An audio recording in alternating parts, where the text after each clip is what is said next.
السلام علیکم ورحمۃ اللہ وبرکاتہ۔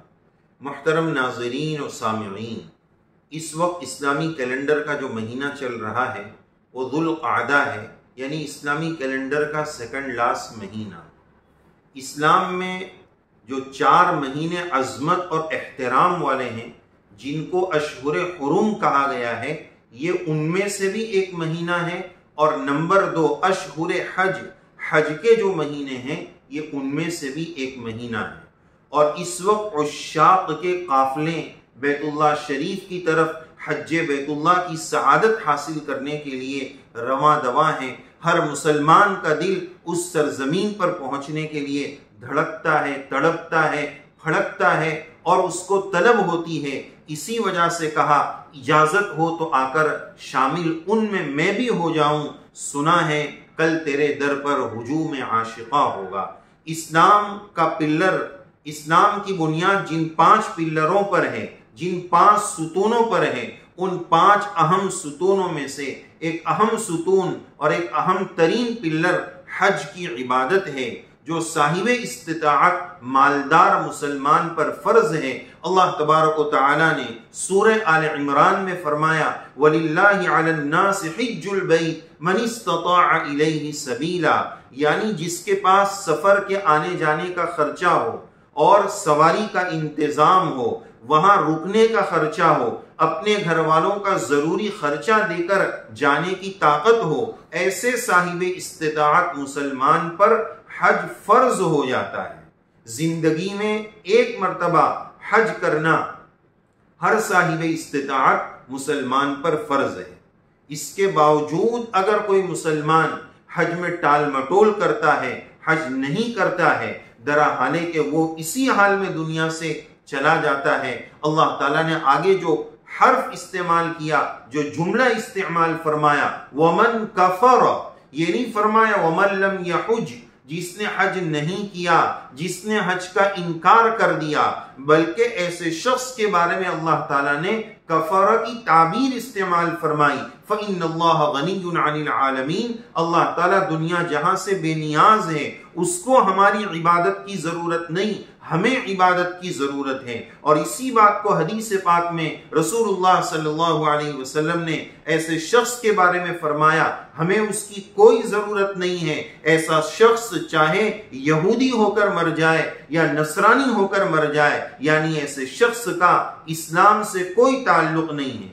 تو غور کرنے والی بات ہے، مالداروں کی دنیا میں ایک بڑی تعداد ہے جن پر حج فرض ہو چکا ہے، لیکن وہ ذرا ذرا سے بہانے پر ڈیلے پر ڈیلے کرتے جا رہے ہیں، تاخیر پر تاخیر کرتے جا رہے ہیں۔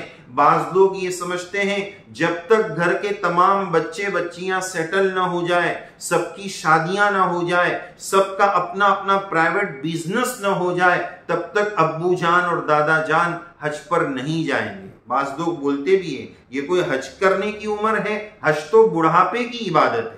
یہ سوچ بالکل غلط ہے۔ جیسے ہی حج فرض ہو جائے، اس حج کی عبادت کا اہتمام ہمارے اوپر لازم اور ضروری ہے۔ یہ سوچ غلط ہے کہ سب کی شادیاں سب کچھ ہو جائے گا اس کے بعد حج پر جائیں گے۔ کیا دادا جان اور ابا جان کے پاس یہ گارنٹی ہے کہ جب تک وہ زندہ بھی رہیں گے؟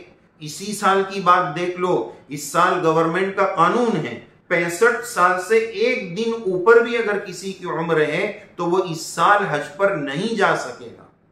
اگر ایسا شخص اس سال اس کے اندر حج کا جذبہ پیدا ہوا اور اللہ نے اگر موت مقدر کر رکھی ہے اور اگلے سال میں اس کا انتقال ہو گیا، تو سوچنے والی بات ہے وہ حج کے بغیر دنیا سے چلا جائے۔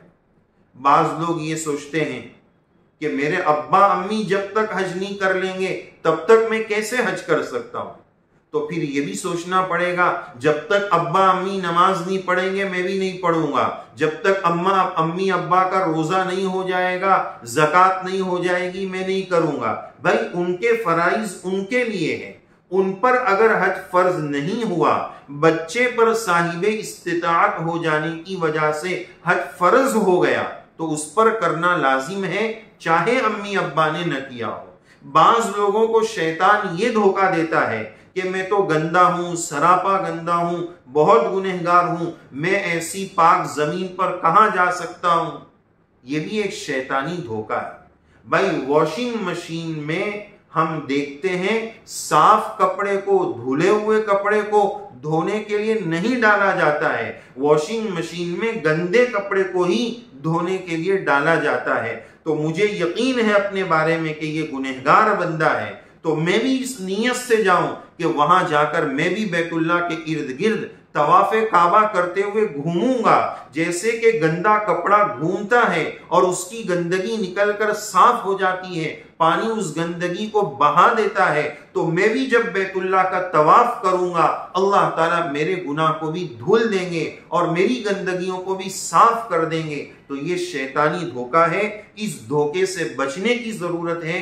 حج کا مبارک مہینہ چل رہا ہے، عشاق کے قافلے جا رہے ہیں، تو جنہوں نے اپنی زندگی کے حج فرض کو ابھی تک روک رکھا ہے، یاد رکھیں موت اور حیات کا کوئی بھروسہ نہیں، زندگی کا کوئی بھروسہ نہیں، پتہ نہیں زندگی کی شام کب ڈھل جائے۔ اس شام کے آنے سے پہلے ہم اس فریضے کی ادائیگی کی فکر کریں، خاص طور پر وہ کاروباری لوگ جن کے لیے ایک مہینہ اپنے کاروبار سے ہٹنا نکلنا، ایک مہینہ نے اس سے کم بھی جا سکتے، تو ایک مہینے کے لیے یا چند مدت کے لیے، چند دنوں کے لیے بھی وہ اپنے کاروبار کو نہیں چھوڑ سکتے۔ ان کو ٹینشن آتا ہے کہ میں اتنا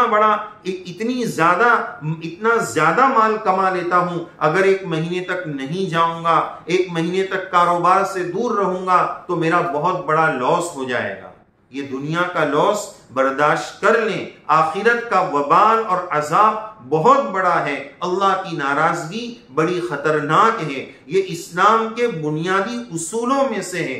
اسلام کا پلر جو 5 پلر اور ستون ہیں، اسلام کا فاؤنڈیشن جن 5 پلروں پر ٹکا ہوا ہے اس میں سے ایک حج ہے۔ لہذا درخواست یہ ہے کہ ہم اپنا حساب لگائیں، اپنا اندازہ لگائیں، اگر حج مجھ پر فرض ہو چکا ہے ٹال مٹول نہ کریں، جلد از جلد، چاہے حج کمیٹی ہو، پرائیویٹ ٹور ہو، جس ترتیب سے بھی اللہ کے گھر کو جا سکتے ہو ہمیں جانے کا اہتمام کرنا چاہیے۔ بیچارے بہت سارے غریب جو دل کے جلے سچے عاشق ہوتے ہیں، وہ اسباب کی کمی کی وجہ سے وہ اپنے اندر ایک دکھ محسوس کرتے ہیں۔ اگر اللہ نے کسی کو مال دیا ہے، اس پر حج فرض ہو چکا ہے، ذوق اور شوق اور کیفیت کے ساتھ عاشقانہ انداز میں سفر حج کے لیے جانا چاہیے۔ اللہ تبارک و تعالی امت مسلمہ کو صحیح فکر نصیب فرمائے، اپنے ایمانی اسلامی فرائض کا ہمیں اہتمام کے ساتھ